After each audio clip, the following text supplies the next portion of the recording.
Iniinsulto mga kababayan ni Harry Roque yung mga judges. Pinapalabas mga kababayan ni Harry Roque. Mahina yung mga judges ng ICC. Mas magaling daw yung nag-iisang judge na nag-convict. Isang babaeng judge na nag-convict sa pumatay ng 57 biktima sa Maguindanao Massacre. Lalong pinapamak mga kababayan ni Atty. Harry Roque si Digong. Unang-una, kini-question niya yung competence ng tatlong mga judges. Ang tanong mga kababayan, kung kini-question niya yung competence ng tatlong dayuhang mga judges na babae, bakit naman po si Sara Duterte nagtitiwala sa competence ng isang defense lawyer na dayuhan din? Ito naman po yung bago naming product na binibenta online. iGlow Serum Whitening po siya. Tingnan ninyo yung epekto sa aking anak na architect before and now. Yung mga inquiries po ninyo, dumiretso na lang kayo sa kanyang Facebook account, Riz Maravillas. Joke time muna po tayo mga kababayan. Padala ni Mylene Velasco. Ang title nito, Patapangan ng Aso. Contest ito mga kababayan ng matatapang na aso mula Amerika, China at saka sa Pilipinas siyempre. Una galing sa Amerika po. May mga judges ito kasi patapangan nga po, contest. Yung police daw galing sa Amerika po, nilabas ng may-ari. Sindak po yung audience, pakakita ng police dog po. Itsura pa lang po, napakatapang. Lalo pag bumuka yung bibig na napakalaki. Kasindak-sindak po. Palakpakan yung audience po sa unang contestant. Pangalawa yung galing sa China, pitbull po. Pakitang gilas din po yung pitbull. Sindak na sindak yung mga tao, yung audience po, napatayo sa takot. Sumunod si Pedro sa Pilipinas po. May dala-dala po, may bit-bit na sako na may laman na maliit na aso. Nang makita ng audience po, pinagtawanan si Pedro. Ano man na niya yan na aso mo? Napakaliit. Maya-maya mga kababayan, nagpupumiglas yung aso. Nabitawan po ni Pedro yung aso. Asong ulol pala. Kaya nakalagay kaya nakalagay mga kababayan sa sako, asong ulol, nagliliyab yung mata. Naglalaway at nagliliyab yung mata. Pinag-aabol pati yung judges. Panalo. Napakatapang na aso mga kababayan. Asong ulol kasi. Wala pa namang bakuna yun sa rabies. Na ulol. Takot na takot yung takot na takot yung mga tao, pati yung judges na patakbo. Patapangan eh. Anyway, matik na po, 200 pesos. Ito na pa. Padala mo na lang yung GCash number mo para mapadala natin ng 200 pesos. Kasali ka na rin sa monthly draw. 5,000 yung cash prize. Yung hindi mabubunot, pwede pa rin sa December. Grand draw, 10,000 pesos yung cash prize. Ayos pa, dito na tayo po sa ating seryosong kwento. Pag-usapan natin si Harry Roque kasi nauulol na rin si si Atty. Harry Roque. Nauulol na rin po. Pati yung mga ICC judges po. Pinag-initan ni Atty. Harry Roque. Ayan po yung latest na post niya. Bakit kailangan na 3 dayuhang babaeng huwes ang maglitis sa 43 murders? Gayong, nag-iisang judge, Jocelyn Solis Reyes, ang nag-convict sa 57 murders sa Maguindanao Massacre case. Haber, may mas magaling pa nga ang nag-iisang Pilipina. Iniinsulto mga kababayan ni Harry Roque yung mga judges. Pinapalabas mga kababayan ni Harry Roque. Mahina yung mga judges ng ICC. Mas magaling daw yung nag-iisang judge na nag-convict. Isang babaeng judge na nag-convict sa pumatay ng 57 biktima sa Maguindanao Massacre. Lalong pinapamak mga kababayan ni Atty. Harry Roque si Digong. Unang-una, kini-question niya yung competence ng tatlong mga judges. Ang tanong mga kababayan, kung kini-question niya yung competence ng tatlong dayuhang mga judges na babae, bakit naman po si Sara Duterte nagtitiwala sa competence ng isang defense lawyer na dayuhan din? O diba? At hindi nagtiwala sa isang Pilipino na tulad ni Harry Roque. Nasabi, expert sa international law. Nagbo-volunteer sana si Harry Roque na tumayo na isa sa mga abogado. Ayaw ni Sara. Madaling sabi, walang tiwala mga kababayan sa competence ni Harry Roque. Kinuha po si Nicholas Kaufman, isang British-Israeli lawyer. So ibig sabihin, mas magaling yung isang dayuhang British-Israeli lawyer kaysa kay Attorney Harry Roque na isang Pilipino. Ngayon, kini-question niya yung competence ng tatlong babaeng dayuhang judges. Kinokumpara niya sa isang Filipinang judge na ang kinonvictan niya yung pumatay sa 53 na mga biktima ng Maguindanao Massacre. So sinasabi niya mas magaling ang isang Filipina judge na nag-iisa lang siya pero kinonvict 53 kaysa sa tatlong mga dayuhang ICC judges na maglilitis sa 43 lang. Minamalit niya yung 43 lang na murders. Mas magaling pa nga ang nag-iisang Pilipina. Yan ang argumento, mga kababayan ni Harry Roque, na siguradong lalong magpapahamak kay Digong sa ICC. Daldal ng daldal mga kababayan si Atty. Harry Roque. Pero sige, hindi natin sasawayin. Ipagpatuloy mo ang pagdaldal at pang-iinsulto dito sa mga taga-ICC. Tingnan natin kung ano ang magiging resulta niyan sa trial ng kaso ng amo mong si Digong. Di ba? Hintayin natin kung favorable ba. Kaya sabi sa reaksyon ni Vilma de la Cruz, Roque should be removed from the ICC's accredited lawyers. He should be barred from ever gaining any accreditation. He is questioning the impartiality of the very institution that he used to be very proud of when it is advantageous to him. Ito kasi yung post noon mga kababayan ni Atty. Harry Roque noong 2011. Ayan 8/16/11. Sabi niya mga kababayan, at long last the Philippines to be a member of ICC. Despots, murderers, torturers, beware. 2011 niya yun sinabi, pabor siya sa membership ng Pilipinas sa ICC. After 14 years mga kababayan, hindi niya akalain yung amo niya, yun pala yung masasampulan. First Asian leader na humarap mga kababayan sa ICC, si Digong. Noon tuwang-tuwa si Harry Roque. Ngayon galit na sa ICC. Backfire? Sabi ng isa pang netizen, si John C. Vlog, Roque must be kicked out, deported or arrested for maligning the ICC judges. Sabi ni Sophia Davidson, I thought you are applying for asylum. Malamang ma-disapprove po pati yung asylum niya, yung application niya for asylum, ma-disapprove for maligning the ICC. Siyempre, yung mga judges, may influensya yan. Malamang may mga kakilala sa the Netherlands. Kaya hayaan natin na magkamali. Patuloy na magkamali mga kababayan itong si Atty. Harry Roque sa kanyang kakadaldal na hindi pinag-iisipan.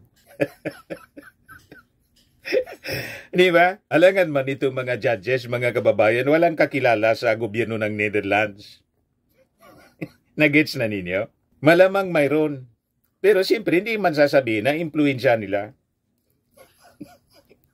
Na pwedeng tawagan ng mga judges, yung immigration o kung sino, na authorities sa the Netherlands na mag-approve mga kababayan sa kanyang application for asylum.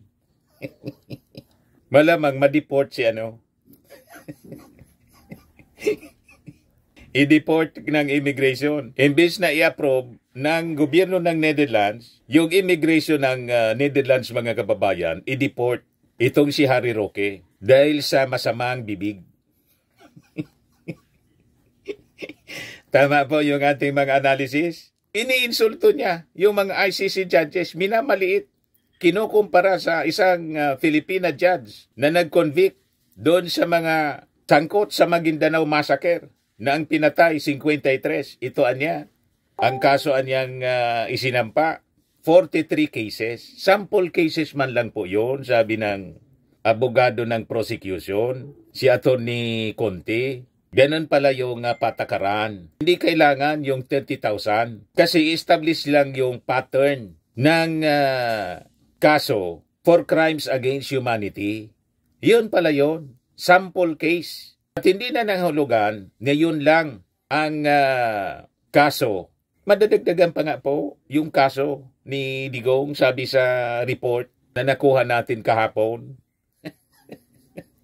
You see? Pero maganda po itong ginagawa ni Attorney Harry Roque na mismong sarili niya, sinisira niya. Yung amo niya, sinisira niya. Dinidiin sa pamamagitan ng paninira doon sa ICC judges. You see? O ngayon, may challenge si Congressman Jude Asidre kay Attorney Harry Roque. Tulungan mo daw, Attorney Harry Roque, yung mga nakulong doon sa Qatar na mga OFWs kasi kayo yung nagsulsol. You see? Yun ang yan pwede mong gawin. Tulungan mo. Sabi dito sa report ng Politico News, Harry, the instigator, Jude Asidre tells Roque to offer legal aid to OFWs arrested in Qatar. Ayan si Asidre po. Kaya sabi po ni Asidre, habang abalang-abala ang administrasyong Marcos sa pagtulong sa ating mga kababayang Pilipino na nahuli sa Qatar, mas mainam siguro na gamitin ni Attorney Harry Roque ang kanyang kakayahan bilang isang international lawyer para tulungan ang ating mga kababayang OFW sa Qatar sa pamamagitan ng pagbibigay ng legal na tulong o kaya't pagkalap ng financial support para sa kanila.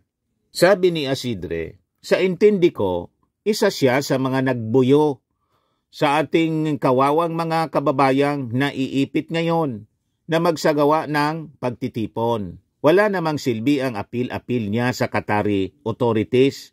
Unang-una, wala siyang legal na personality to make the appeal.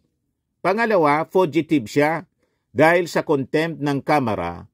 Tapos, may kaso pa siyang human trafficking dahil sa Pogo. Ang pwede niya talagang maitulong ay legal aid sa mga naaresto sa Qatar.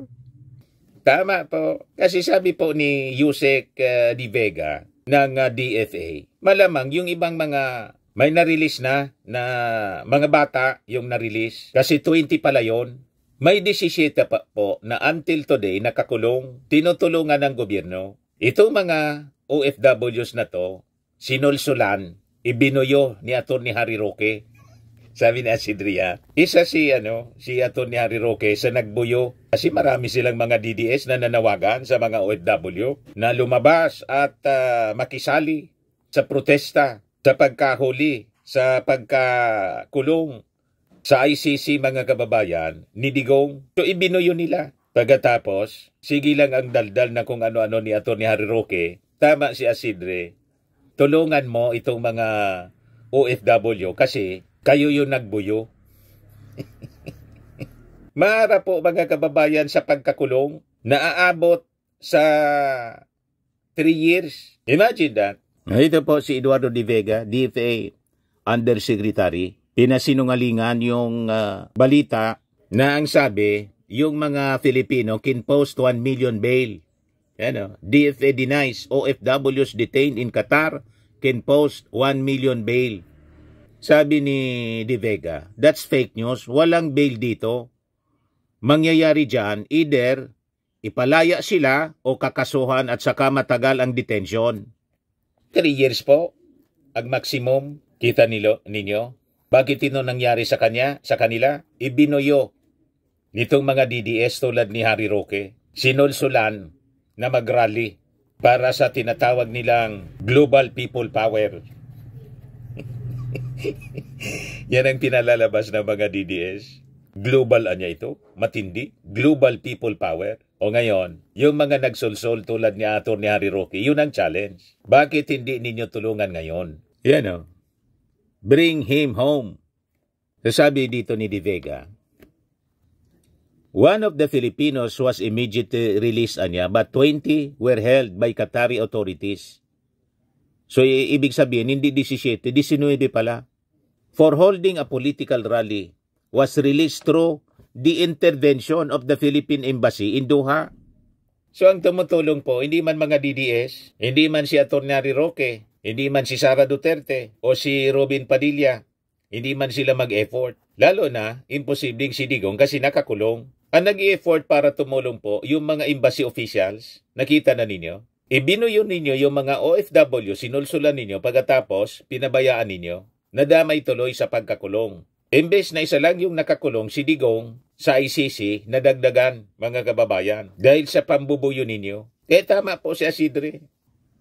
In Qatar, any type of political rally is prohibited, and any individual found guilty of violating the law could face imprisonment of up to 3 years, sabi po ng DFA. Migrant Worker Secretary Hans Kakdak said the country's labor attaché in Qatar, who is a lawyer, is providing legal assistance to the detained Filipinos who participated in a political demonstration in support of former President Rodrigo Duterte that coincided with the latter's 80th birthday. So yung tumutulong po, sabi ni De Vega, yung Philippine Embassy sa Qatar. He disclosed that police investigation is ongoing and that Qatari authorities are trying to find out the people who organized the demonstration. So hinahanap na po kung sino yung pasimono, yung nag-organize noon. Tapos yung ibang mga Filipino doon, nagutom daw habang nakakulong kasi nagkataon sa Muslim yung Idil Fitr yata yon. May fasting po yung mga Qatari, mga Muslims. Nadamay sila sa fasting, hindi pinakain. You see? Nagutom. Pero ngayon po, inaasikaso na ng embassy officials natin. So gumawa kayo ng sarili ninyong problema. Na sana wala man kayong problema. Kung hindi kayo nangingialam sa politika, nandyan kayo sa ibang bansa, sana focus na lang kayo sa inyong trabaho at sa inyong pamilya. Nakisaw-saw kayo, nagpasolsol kayo kay Atty. Harry Roque. Buti si Atty. Harry Roque, maraming baon, patago-tago kung saan-saan. Kaya niya. Makoneksyon. Kayo po, ayan ang inabot po ninyo. So, malaking leksyon ito para sa inyo. Na pag nasa ibang bansa, focus lang dapat sa trabaho. Huwag nang mangialam sa kung ano-ano. Pagbalik ninyo rito, di sige, magpolitika kayo. But meantime, hayaan ninyo ang due process. Mismong si Digong yung nagsabi, napabayaan na lang daw yung mga abogado. Respect the due process. Bring him home. Kayo nang bring him home. O ngayon, kayo ang malamang ma-deport. Kayo ang napauwi rito, hindi man si Digong. You see? Sasabi dito sa balita, according to De Vega, it must be emphasized that the rally was harmless because it was a family gathering and picnic of sorts. However, De Vega said the Qatari investigators were asking not only about the organizers, but also if the Filipinos intended to disrupt relations between the Philippines and Qatar, among others. If found guilty of violating laws in Qatar, De Vega noted the maximum penalty that Filipinos are facing is 3 years in jail, and then they would be deported. But De Vega said this penalty could be reduced or Filipinos would only be fined. Yung multa po mga kababayan, yung fine, umaabot sa 788,000 pesos. Imagine that. Saan mo kukunin? So, ibig sabihin yan, kung hindi kayo tutulungan ng gobyerno sa pagbayad ng fine, malamang malubog kayo sa utang. Mabuti kung may savings kayong 788,000, malamang wala. Nga kayo. Sinira ninyo yung inyong hanap buhay dahil sa kakakampi ninyo kay Digong. You see? Dumistansya po kayo. Huwag nang makisawsaw dito. Lalo't nagtatrabaho kayo dyan sa sa Qatar, na maigpit po yung batas sa mga ganyang political rally.